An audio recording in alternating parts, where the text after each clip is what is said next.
अस्सलामुअलैकुम वरहमतुल्लाहि वबरकातुहू। अल्लाह तबारक व तआला की ख़ास तौफ़ीक़ से इंशाअल्लाहुल अज़ीज़ आज के ख़ुलासे का आगाज़ हम सूरत शुअरा से करेंगे। सबसे पहले हम चंद आयत की तिलावत करेंगे। अऊज़ु बिल्लाहि मिनश शैतानिर रजीम।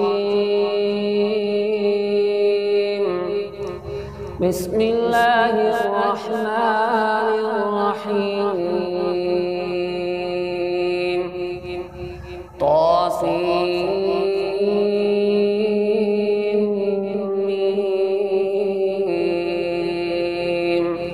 तिल्का आयातुल किताबिल मुबीन लअल्लका बाक़िउन नफ़्सका अल्ला यकूनु मुमिनीन इन नशअ नुनज़्ज़िल अलैहिम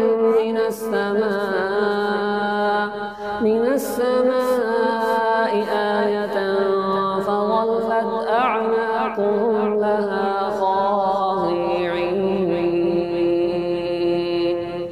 इन्नल हम्दुलिल्लाह वस्सलातु वस्सलामु अला रसूलिल्लाह अम्मा बअद फ़अऊज़ु बिल्लाहिस समीइल अलीम मिनश शैतानिर रजीम बिस्मिल्लाहिर रहमानिर रहीम। सूरत शुअरा में अल्लाह रब्बुल इज़्ज़त ने इस बात का ज़िक्र किया है कि मुत्तक़ियों के लिए जन्नत करीब कर दी जाएगी और गुमराहों के सामने जहन्नुम को कर दिया जाएगा। और जहन्नमियों से कहा जाएगा कि ऐनमा कुन्तुम ताबुदून मिन दूनिल्लाह हल यंसुरूनकुम औ यंतसिरून, कि कहाँ है वो माबूदान बातिला जिनकी तुम अल्लाह के अलावा इबादत क्या करते थे। हल यंसुरूनकुम औ यंतसिरून, क्या वो तुम्हारी या अपनी मदद कर सकते हैं। फिर माबूद और गुमराह पैरोकार शैतान के लश्कर सभी मुँह के बल जहन्नुम में डाल दिए जाएंगे। अल्लाह हम सबको महफूज फरमाए। और इसमें जब जहन्नमी अपने माबूदों से झगड़ रहे होंगे तो कहेंगे कि अल्लाह की कसम हम तो बड़ी खुली गुमराही में रहे थे कि नुसव्वीकुम बिरब्बिल आलमीन। उस वक्त ये इकरार करेंगे। आज अगर अक़ीदत वही समझाया जाए तो कहते नहीं ये अल्लाह के करीब हैं, ये अल्लाह के बुज़ुर्ग हैं, हम तो अल्लाह के वसीले इनके वसीले से अल्लाह से मांगते हैं। लेकिन क़यामत के दिन ये क्या कहेंगे जो अल्लाह के अलावा दूसरों की इबादत करते थे, ये कहेंगे हम तो बड़ी खुली गुमराही में थे। और इस नुसव्वीकुम बिरब्बिल आलमीन, और कहेंगे कि तुम्हें रब के बराबर हमने समझ लिया था और हमें तो बड़े मुजरिमों ने गुमराह कर दिया। बस आज हमारा ना कोई सिफारिशी है ना कोई मुखलिस दोस्त, काश हम दोबारा दुनिया में भेज दिए जाएं तो ईमान ले आए। तो मेरे भाइयों, कल क़यामत के दिन सिवाय पछतावे के कुछ हाथ नहीं आना। आज अल्लाह ने मौका दिया है, ज़िंदगी दी है, सेहत दी है। अक़ीदा तौहीद को समझिए, अल्लाह की वहदानियत को समझिए। अल्लाह फरमाते हैं कि उस जन्नत और जहन्नम के तज़किरे में एक निशानी है, लेकिन अक्सर गुमराह लोग ईमान नहीं लाते। इस बारे में अल्लाह ताला ने कुरान मजीद के अपनी तरफ से नाजिल होने का भी ज़िक्र किया कि अल्लाह ताला ने कुरान मजीद को अरबी जैसी खूबसूरत और वाज़ेह ज़बान में उतारा और उसको जिब्रील अमीन रसूलुल्लाह सल्लल्लाहु अलैहि वसल्लम के सीने मुबारक पर लेकर आए। नाज़ला बिही रूहुल अमीन अला क़ल्बिका बिलिसानिन अरबी मुबीन, अरबी ज़बान में आए और रसूलुल्लाह सल्लल्लाहु अलैहि वसल्लम के सीने मुबारक पर लेकर आए ताकि वो लोगों को डरा सकें। और कहा कि उसकी एक बड़ी निशानी ये भी है कि बनी इसराइल यानी यहूद और नसारा के उलमा भी इसको पहचानते हैं। इस सूरत में अल्लाह ताला ने इरशाद फरमाया कि शैतान हर झूठ बोलने वाले बड़े गुनाहगार पर नाजिल होता है और उनके साथ साथ भटके हुए शायरों पर भी शैतान उतरता है। वो शुअरा जो हर वक्त वहम की वादियों में ठोकरें खाते रहते हैं और क़ुव्वत अमल से कासिर सिर्फ बातें बनाने में मसरूफ़ रहते हैं, मगर वो लोग जो ईमान ले आए और ईमान के बाद उन्होंने अमल सालेह का रास्ता इख्तियार किया तो अल्लाह ताला उनसे शयातीन को दूर फरमा देते हैं। सूरह शुअरा के बाद सूरह नमल है। सूरह नमल के अंदर अल्लाह रब्बुल इज़्ज़त ने हज़रत सुलेमान अलैहिस्सलाम और दाऊद अलैहिस्सलाम को जो अल्लाह ने इनामात से नवाजा था उनका ज़िक्र किया।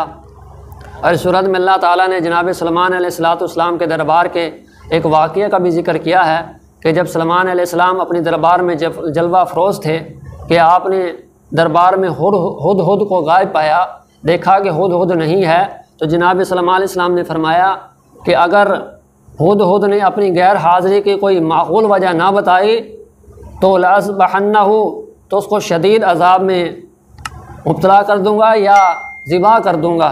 कुछ देर के बाद हुद आया तो उसने कहा कि जनाब सलमान, आज दरबार की तरफ आते हुए मेरा गुज़र एक ऐसी बस्ती से हुआ जहाँ के लोगों को अल्लाह की बहुत सी नेमतें हासिल हैं और उन पर एक औरत हुक्मरान है और कौम की बदनसीबी ये है कि वो सूरज की पूजा कर रही है, जबकि उन्हें तो अल्लाह ने पैदा किया है, उनको अल्लाह की पूजा करनी चाहिए। एक हुद छोटा सा परिंदा वो अल्लाह की तौहीद को समझता है, वो कह रहा है कि बदनसीबी उनकी कि वो अल्लाह को छोड़कर सूरज की पूजा कर रहे हैं। जनाब सुलेमान अलैहिस्सलाम उस मलका के नाम ख़त लिखते हैं। मलका ख़त को पाती है तो जनाब सुलेमान अलैहिस्सलाम को तहाइफ भेजती है। जनाब सुलेमान अलैहिस्सलाम तोहफ़ों को देख कर कहते हैं कि जो कुछ अल्लाह ने हमें अता किया है वो इन तोहफ़ों से बहुत बेहतर है जो मलका ने हमें भिजवाए हैं। आप अपने दरबारियों को मुखातिब होकर कहते हैं कि तुम में से कौन है जो मलका को तख्त के समेत मेरे दरबार में ले आए।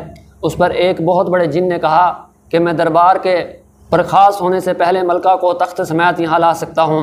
और फिर उसके बाद एक शख्स खड़ा हुआ जिसके पास किताब का इल्म था और वह अल्लाह के इसमें आज़म का इल्म रखने वाला था। उसने कहा कि मैं मलका के तख्त को आपके पहलू बदलने से पहले ला सकता हूँ। मलका वहाँ आई तो जनाब सुलेमान अलैहिस्सलाम ने मलका से पूछा कि क्या ये तुम्हारा ही तख्त है?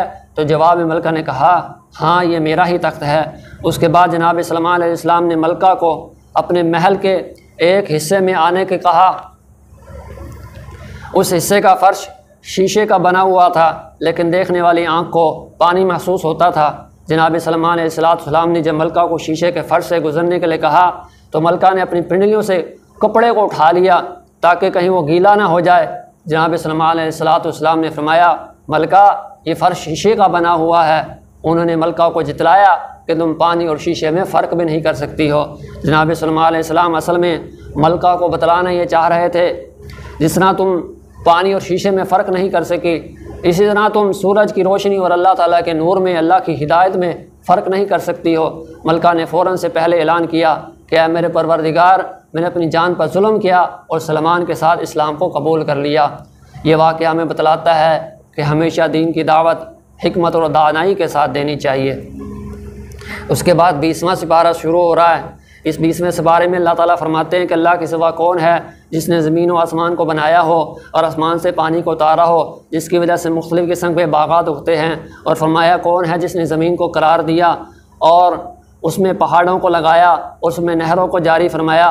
इलाहुम अल्लाह, कि अल्लाह के सिवा भी कोई इलाह है। मज़ीद कहा कि अल्लाह के सिवा कौन है। अम्मन युजीबुल मुस्तर्रा इज़ा दआहु व यक्शिफुस्सूअ व यजअलुकुम खुलाफाअल अर्ज़, कि अल्लाह के सिवा कौन है जो बेकरार की हालत में की गई दुआओं को सुनने वाला हो, जो तकलीफ़ पहुँचती है उसको दूर फरमाने वाला हो।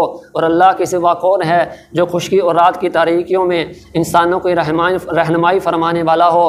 और कौन है जो खुशखबरी देने वाली हवाओं को भेजने वाला हो। मज़ीद फरमाया कि क्या अल्लाह के सिवा भी कोई माबूद है जो तख्लीक़ का आगाज़ करने वाला हो और दोबारा उसको ज़िंदा करने वाला हो। और कौन है जो ज़मीन व आसमान से रिज़्क़ अता फ़रमाने वाला होता है हो। उसके बाद अल्लाह ताला इरशाद फरमाते हैं, अगर तुम्हारे पास कोई दलील है तो इसको सुनाओ अगर तुम सच्चे हो। इस सूरत में अल्लाह ताला ने हबीब कबरिया सल्लल्लाहु अलैहि वसल्लम को कहा कि आप कह दीजिए कि ज़मीन व आसमान में छुपी हुई चीज़ों का इल्म अल्लाह के सिवा किसी के पास नहीं है। ज़मीन व आसमान में जितनी भी गैब की बातें हैं, जितनी भी छुपी हुई बातें हैं, उनको सिवाय अल्लाह तबारक व तआला के और कोई नहीं जानता। इस सूरत में अल्लाह ताला ने क़यामत की होलनाकियों का जिक्र करते हुए कहा कि जिस दिन सूर फूंका जाएगा तो हर शख्स सदमे और गम का शिकार हो जाएगा सिवाय उस शख्स के जिसे खुद अल्लाह ताला ने इस गम से महफूज फरमाया। और कहा कि जिन पहाड़ों को तुम ज़मीन पर टिका हुआ देखते हो ये उस दिन इस तरह चलना शुरू हो जाएंगे जिस तरह के बदलियाँ चलती हैं। सूरह नमल के बाद सूरह क़सस है। सूरह क़सस में अल्लाह ताला ने जनाब मूसा अलैहिस्सलाम की विलादत का जिक्र किया है कि फ़िरौन एक बरस बनी इसराइल के बच्चों को कत्ल करवाता और 1 साल उनको ज़िंदा छोड़ देता था। जनाब मूसा अलैहिस्सलाम उस साल पैदा हुए जिस साल फ़िरौन ने बच्चों के कत्ल का हुक्म दे रखा था। अल्लाह ताला ने मूसा अलैहिस्सलाम की वालिदा पर वही को नाजिल फरमाया कि वो उनको दूध पिलाएँ, और जब आपको खदशा लाहिक हो कि फ़िरौन के कारिंदे आ पहुँचे हैं तो उनको झूले में लिटाकर समंदरों की लहरों की नज़र फरमा देना। जनाब मूसा अलैहिस्सलाम की वालदा ने ऐसा ही किया। जब ख़तरा महसूस हुआ तो उनको झूले में बिठाकर समंदरों की लहरों की नज़र फरमा दिया। समंदर की लहरों ने झूले को फ़िरौन के महल तक पहुंचा दिया। फ़िरौन की अहलिया जनाब आसिया ने झूले में एक खूबसूरत बच्चे को आते देखा तो फ़िरौन को कहा कि इसे कत्ल ना करें, ये मेरी और आपकी आँखों की ठंडक बन जाएगा, हम इसको अपना बेटा बना लेंगे और ये हमारे लिए नफ़ा बख्श भी हो सकता है। फ़िरौन ने जनाब आसिया की फरमाइश पर जनाब मूसा अलैहिस्सलाम को शहीद करने का इरादा मुलतवी कर दिया और उनको पालने पर आमादा और तैयार हो गया। उधर मूसा अलैहिस्सलाम की बहन भी ताक़ुब करते करते फ़िरौन के महल तक जा पहुँची। फ़िरौन ने ऐलान कर दिया कि मुझे इस बच्चे के लिए एक दाइया की ज़रूरत है। बहुत सी दाइयों ने जनाब मूसा अलैहिस्सलाम को दूध पिलाने की कोशिश की, मगर अल्लाह ताला ने दाइयों को जनाब मूसा अलैहिस्सलाम पर हराम फरमा दिया।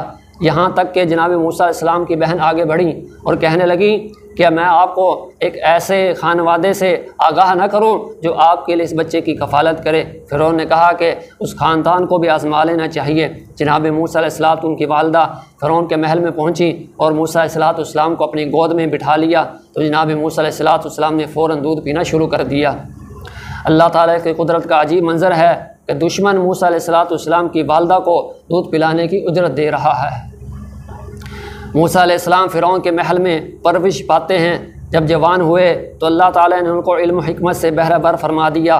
एक दिन जनाब मूसा अलैहिस्सलाम शहर में दाखिल होते हैं तो क्या देखते हैं कि फ़िरौन के कबीले का एक आदमी बनी इसराइल के एक आदमी के साथ लड़ रहा है।